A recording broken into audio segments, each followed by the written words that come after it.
What it do, how to do, everybody here on YouTube is your boy Joshy here, reacting to 10 dumbest reasons wrestlers hate each other for real. This is coming from, I believe, Walt Culture. This video will be in the description box down below. Please do us a favor and like this video and subscribe to our YouTube channel as we're on the road to 1,000 subscribers. Recording this bad boy on a Tuesday afternoon. Hope everyone, each and every single one of you, are having a good day so far. Let's not waste any more time. And by the way, before we get started, I would like to say if you have a suggestion of wrestling topics or videos you want me to react to, please comment down below. And you let me know as we watch this one together which one is the dumbest reason out of this collection here. So here we go. 10 dumbest reasons wrestlers hate each other for real. Here, let's do this. In this weird little universe we call professional wrestling, there are plenty of valid reasons for performers to not be particularly fond of one. By the way, I loved Kane when he had his early return with this mask here and that feud with John Cena. I may be in the minority with that, but I really enjoyed this feud. But let's continue on. Another. Be it Bret Hart relentlessly burying Bill Goldberg for ruining his career, the hordes of WWE wrestlers Vince McMahon released in the middle of a global health crisis, or people just disliking Ryback for being Ryback, all of these make perfect sense. The stuff we're gonna talk about today? Not so much. I'm Andy from What Culture Wrestling, and here are the 10 dumbest reasons wrestlers hate each other for real. By the way, make sure to subscribe to the folks at Walt Culture. Support their work. Number 10, Cody Rhodes and Drew Gulak. A pizza party. Pizza discourse can be pretty fiery online, but in reality, the whole thing is entirely pointless. Like what you like, order what you enjoy, and remember that pineapple is always wrong. Cody Rhodes and Drew Gulak at least briefly had their own personal relationship sliced up in the presence of some pizza at a merch table in 2016. Okay. First off, before we continue here, please tell me you are not an advocate for pineapple pizza. I dislike pizza as is. Why do we have to ruin it? Why do we have to put bananas and pineapples and what on the pizza? Now I get it. There's veggie people, and I'm not begrudging people that live that lifestyle. And there's pizza that's good for you, pizza that's bad for you, but you'll never, and I mean never, catch me with a pineapple pizza. I don't begrudge pineapples, but putting it on pizza, like, I see pizza sometimes where you have, like, the pineapples, obviously, but cut up ham attached to it. Like, no thank you. That's a no shot. Let's hear what this is going on here. Rather, as Cody unpacked on Busted Open Radio the following May, Gulak allegedly got upset over Rhodes throwing a pizza party during an Evolve event that both men were working. It was Johnny Gargano's last show with the promotion, and according to Cody, Drew looked at him from his merch table, became frustrated and jealous, and got upset for the pizza on Cody's table taking people away from Drew's, which didn't have pizza on it. I mean... Oh, man. Brother, man, it's not that serious. It's a goddamn merch table. Fair play, if you ask me. Gulak apparently asked Cody, so that's what you need to get over, before walking away in a complete huff. And Cody said at the time as well that he would frequently text Ethan Page just to tell him how much he thinks Drew Gulak sucks. Number 9, AJ Styles and Batista dissing TNA. Having operated almost entirely within the WWE bubble for his entire wrestling career, it's actually quite... Don't you notice here on What Culture they're very sly in the pot shots that they throw at wrestlers that they may or may not like? But let's continue. It's understandable that when asked about TNA as a viable opposition in 2005, Batista was critical, isolating the work of AJ Styles in his eyes as not wrestling. That's a pretty mental statement, given that AJ is kind of one of the best wrestlers ever. But Styles did fire back, saying, and I quote, "I think it's funny that a guy who takes a bump and tears his back tells me that I don't know how to wrestle. The moral here is that there is more than one type of wrestling, and all of them are totally viable and good, to be honest. apart from Ryback's type of wrestling. Let's just say here, I mean, we have pettiness just for the sake of being pettiness. Now, this is what happens sporadically in the early to mid 2000s. Now, compared to where we are right now, where you can't go a day without seeing some weird petty debate, trending topic on social media, especially wrestling Twitter, which is a hellhole, of just debates of tribalism and stuff like that. Honestly, it's a dumb comment to make there by Batista. And yeah, that was just unnecessary. But let's see what's here for number 8. That's the opposite.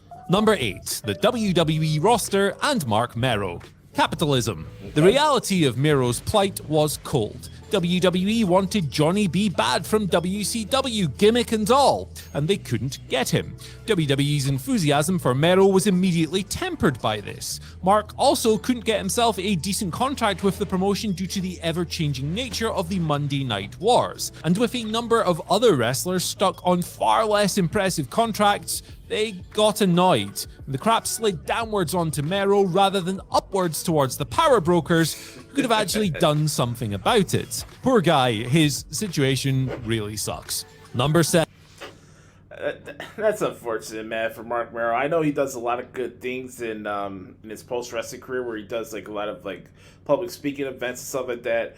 I do want to give a shout out to him because sometimes when you get into a situation like this, especially when he was married to Sable at the time, and her popularity rose, and all the drama that came with that, which led to his exit from the company. You could have the life after wrestling like Marc Mero, or you could have the life after wrestling like Marty Jannetty. You know what I mean?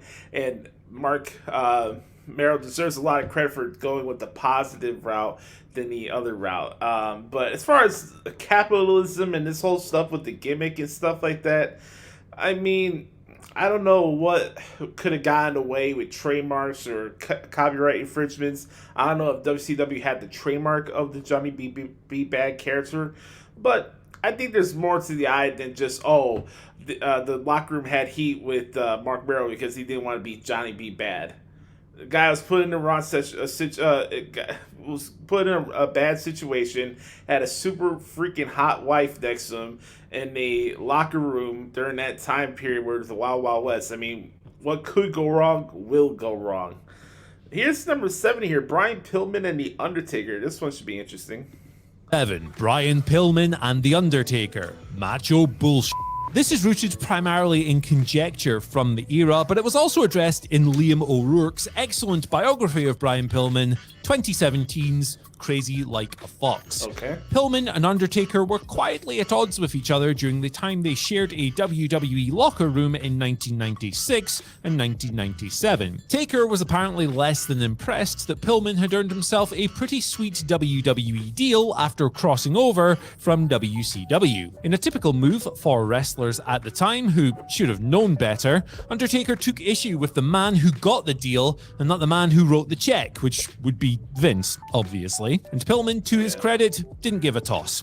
The former Hollywood blonde considered the locker room leader a phony and a fake biker who never proved his toughness despite the size of the chip on his shoulder. Number 6. Sting and Insane Clown Posse. Not much to add on to that, just locker room machismo, like they said. Let's go on.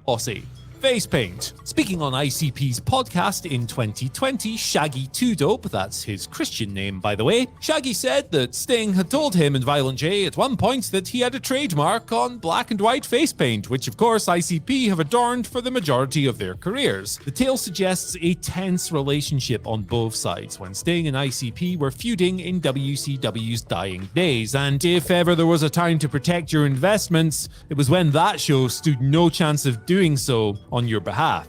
Number 5. Simon Gotch and Enzo Amore.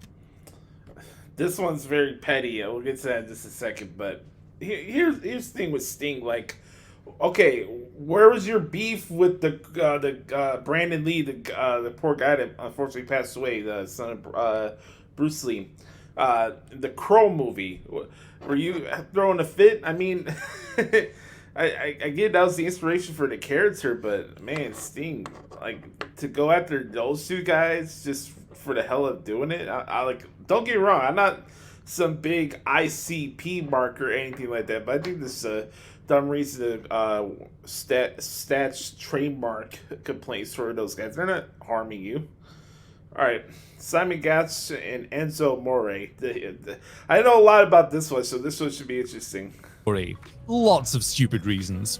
If you are a wrestling fan who has spent more than 5 minutes on YouTube, the algorithm has definitely tried to kick the immortal video Simon Gotch buries Enzo Amore your way at least, 55 times. And if you're lucky, you may have even seen the sequel, Enzo Amore buries Simon Gotch. They don't like each other, is the key message here. Gotch alleges, amongst other things, that Enzo once broke his leg countering a wrist lock in training. Enzo, meanwhile, has claimed, and I quote, that Gotch has a pair of titties like a 65-year-old woman. Two very different people with two very different approaches to life. Perhaps it's no surprise that they hate each other. Number 4, Big Show and Great Khali.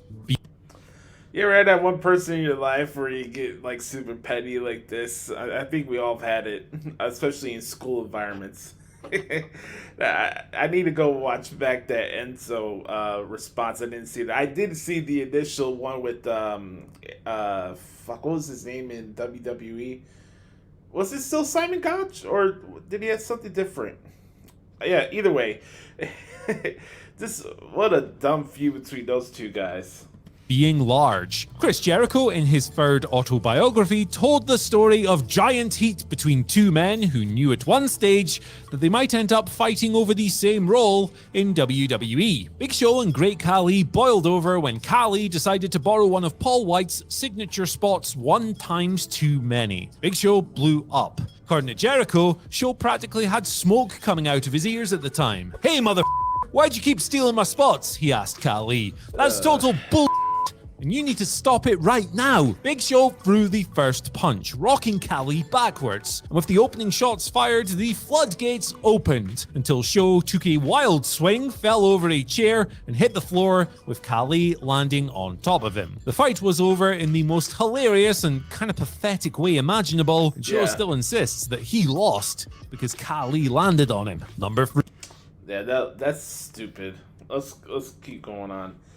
Big Show, get over yourself. 3. Curtis Axel and Conan. Charisma. A feud that started in 2013 came back around in 2022, when Conan doubled down on a long-standing critique of Curtis Axel on his podcast, K100. "I said that he has no charisma, which he didn't," said Conan. "And I didn't see much of his dad's talent in him. I wasn't wrong, of course, because where is he right now?" Axel was understandably pissed off at this. Calling Conan a washed-up dude that his dad, Mr. Perfect, hated, Conan alleged in response that Perfect used to treat him so well during their time in WCW that there's no chance that the late Kurt Hennig would ever say such a thing. Axel has supposedly moved to drop the feud and squash everything. The olive branch was rejected by Conan. Pretty strange if you ask me, but so is this list. Number 2, CM Punk and Hangman Page. The apology not being as loud as the disrespect. You probably know the story like you know the back of your hand by this point, but CM Punk calling Hangman Page an empty-headed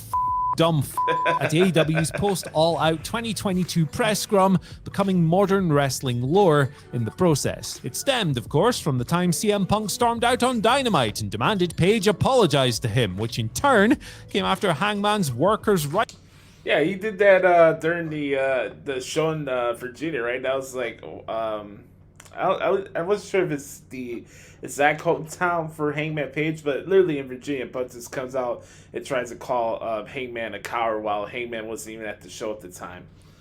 Oof. Fights promo in their feud earlier that year, which contained more than a few lines that Phil Brooks wasn't best pleased with. I won't regurgitate the whole scrum, but this part of the dispute in particular always struck me as something that 2 grown adults should probably have sat down, had a conversation about, and figured out several months before it got to this point. And at number 1, CM Punk and the Elite. The inability to manage a target. I mean, not to start a culture war or anything, but if why isn't Tony Khan featured in this picture here? He should be as responsible as all these schmucks. If I'm going to mention Hangman Page and CM Punk, I kind of have to bring up the Elite as well. Punk's full-on verbal assault of the Elite at the All-Out press conference seemingly provoked Kenny Omega and the Young Bucks into approaching him in his locker room. Punk felt threatened, allegedly. A fight broke out, allegedly. Punk threw the first punch, allegedly. And everybody involved was served an indefinite suspension, definitely. Now that we're several months removed from the situation and we've unpacked every aspect, it just seems dumber than it did the day it happened. And at the time, it was so dumb, it made Ryback look like Damien Sandow. So that's... Okay, well, Culture, you just lost all your credibility saying that. No world will ever you could compare Ryback to Aaron Stevens. No shot. It's our list. But what do you guys think? And can you think of any other completely ridiculous reasons that... All right, Andy. Okay, so that's that.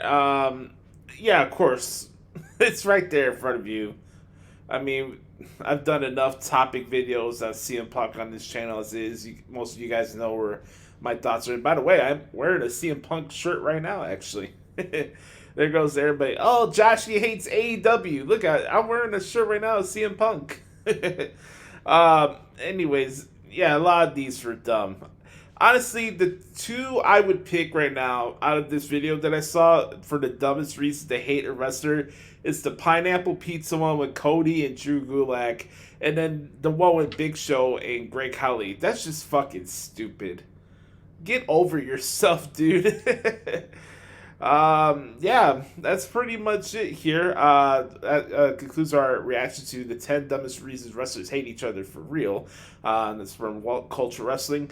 By the way, if you guys have any recommendations or other topic videos you want me to react to, it doesn't have to be just wrestling related. Let me know in the comment section down below. Also, as I'm saying that, let me know which of the reasons in this video was the dumbest that stood out to you.